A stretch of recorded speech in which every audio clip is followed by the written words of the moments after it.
okay? You want to have that defense mechanism up. So that is totally normal. A certain degree of inflammation is actually very healthy and necessary. Now, the problem is when you have too much inflammation.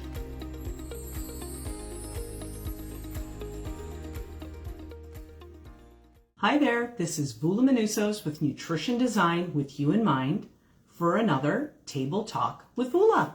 It's actually February and American Heart Month, which I decided to represent with my red sweater here today. Although my topic is not about heart health, it can be closely linked to it.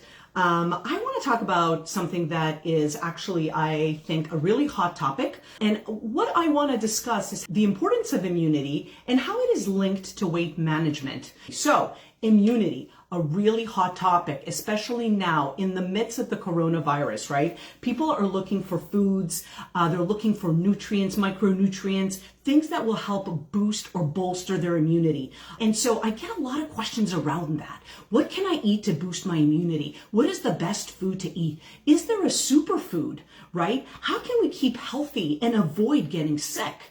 And it doesn't have to be corona necessarily. It can be the common cold, it could be the flu. There's so many different things, so many pathogens out there that we can get sick from. The answer to that, is there a particular food that can actually help your immunity in and of itself?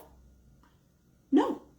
There is no one single food, nutrient or micronutrient that'll help keep you healthy. It's a little more complicated than that. And it's basically the interplay, right? The interplay of many different factors. And when we're looking at food specifically and micronutrients, we're looking at eating foods that maybe have more vitamin C, more vitamin D, more selenium, more zinc. And those nutrients or micronutrients have been shown to help bolster immunity. But in and of themselves, they're not going to fight the invaders just on their own. So again, the interplay of these micronutrients will help with different types of pathogens. So other factors, you're probably thinking, well, if it isn't zinc and selenium and vitamin C, what else can it be? Well, interestingly enough, lifestyle factors can also be at play here. So we're looking at our stress levels, right? We're looking at the quantity and the quality of our sleep.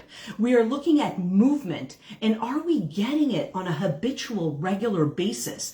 These are vital components when we are looking at immunity and when we are talking weight management. So I really want to kind of show you how the things that we're discussing, lifestyle or food, really impact not only our immunity, but also our weight. So these lifestyle components, like I mentioned, are vital.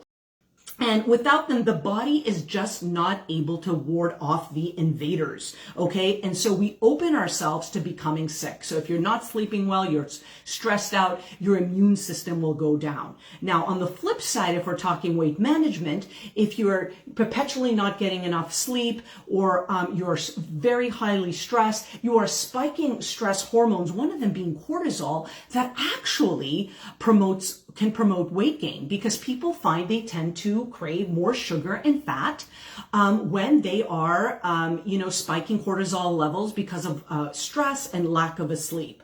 Diet, of course, will also play a role, and we will be talking about that in just a minute. But I do want to share a very interesting quote from Dr. David Katz, who is the president and founder of the True Health Initiative. And I really love this quote, and I really wanted to make sure that I shared this with you in the context of immunity, health, and diet, of course. And I quote, "The best defense against the acute threat of the coronavirus is chronically good health." So if you encounter the virus a week from now, 2 weeks from now, 3 weeks from now, there's a chance you will do better because of what you did with your diet right now. So it isn't once or twice or once in a while. It's really what we're doing right now and continuing to do on a regular habitual basis, right? It's the consistency of healthy eating and lifestyle patterns which will make that dent. if you wish, in your health and really help promote, better immunity and better weight management. So that is absolutely key, right? So really having these habitual practices is really going to help us. And your diet is very important. We'll be getting into that in a minute. But in order to keep our immune system healthy, we need to know what our immune system is. And I know a lot of you know what it is, but I do feel compelled to give you a little bit of a definition on what our immune system really does. So it is our army. It is our defense mechanism. It is very complex. It is a complex network that protects the body against foreigners, foreign invaders, and diseases, microbes, bacteria, and viruses. Inflammation, another, big word there that we are using a lot with regards to immunity, to gut health, to just overall health. Inflammation is actually an important normal step that happens in order to protect the body against these invaders. So immune cells release substances that help fight invaders and cause inflammation. So you actually want a degree of inflammation. If somebody's coming to attack, okay, you want to have that defense mechanism up. So that is totally normal. A certain degree of inflammation is actually very healthy and necessary.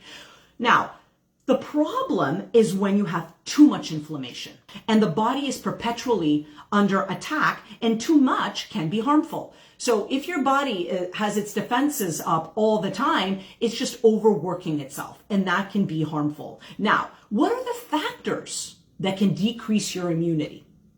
Older age, okay? Toxins like pollution, smoking, alcohol, recreational drugs, excess weight. Again, we're factoring in weight management here.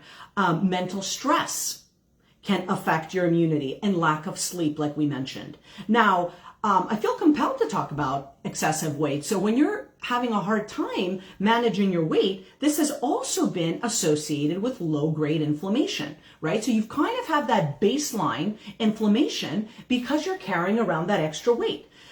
So a poor diet can also impair the production of immune cells and antibodies. So we're looking at a poor diet that can maybe lead to low-grade inflammation and cause problems with our immunity, and concurrently cause issues with our weight. So do you see how those two things are connected?